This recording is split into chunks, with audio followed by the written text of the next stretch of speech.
Hello everyone, welcome back to our channel Cooking with the Robies. Today I will making beef caldereta. So this is all our ingredients. Beef, I already cut the beef into cubes.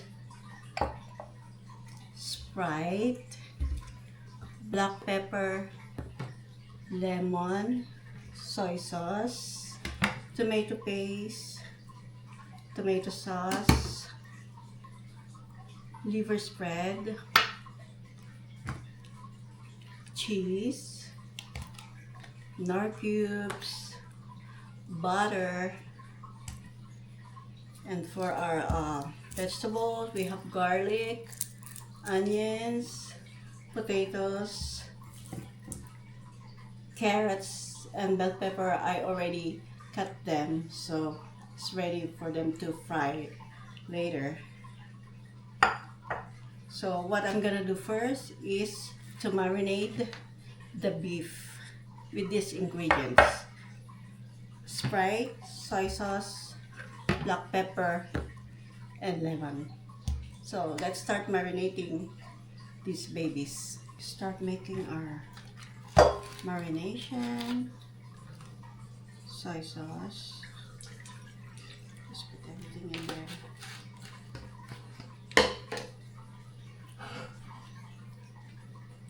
Sprite.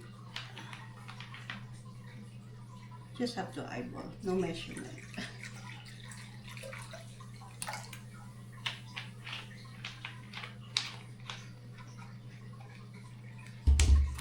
Black pepper,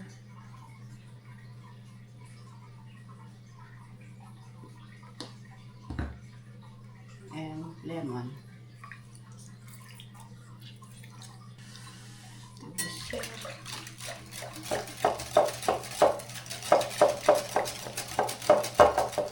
Have to add our beef.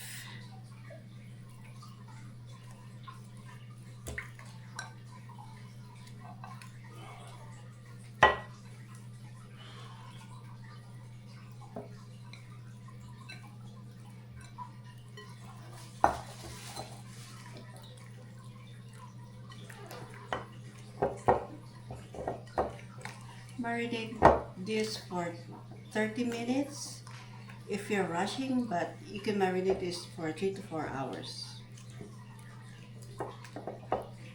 Welcome back. It's been 4 hours, so let's start making beef caldereta. So on my pan, I put this organic extra olive oil.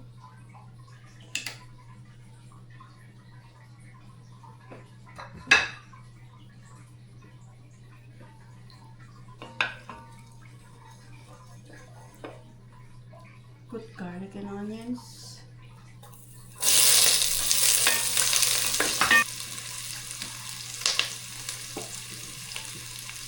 And egg beef.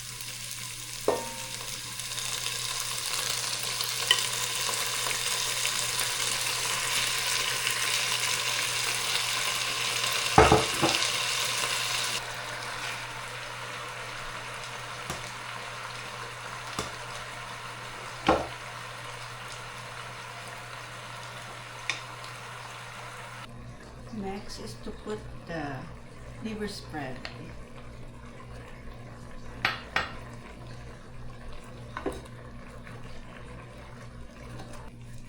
Beef nor cubes, tomato paste,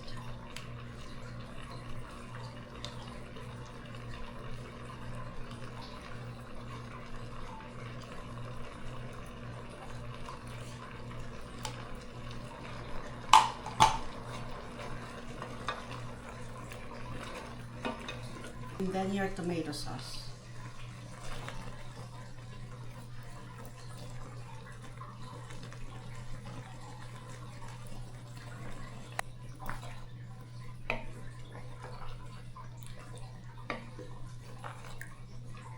Add the sauce.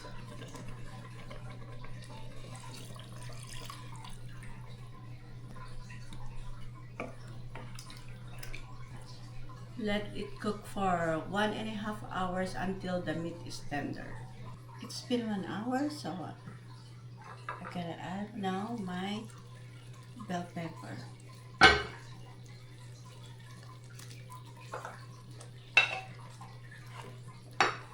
Smell good. Next, to add my butter.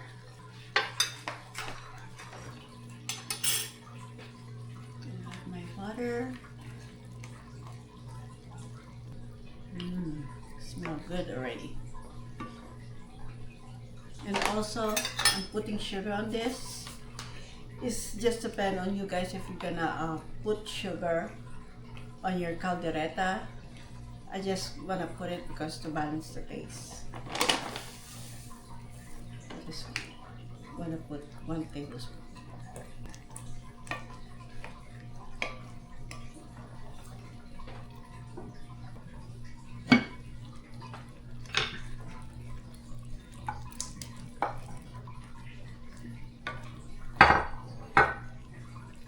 Potatoes and carrots.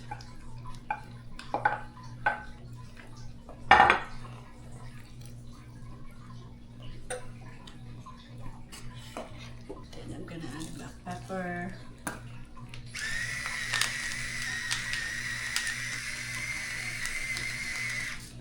Look at that.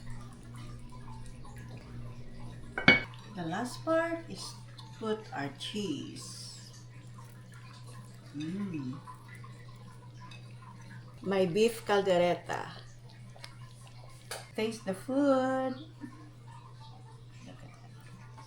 Thank you for watching. Don't forget to like and subscribe.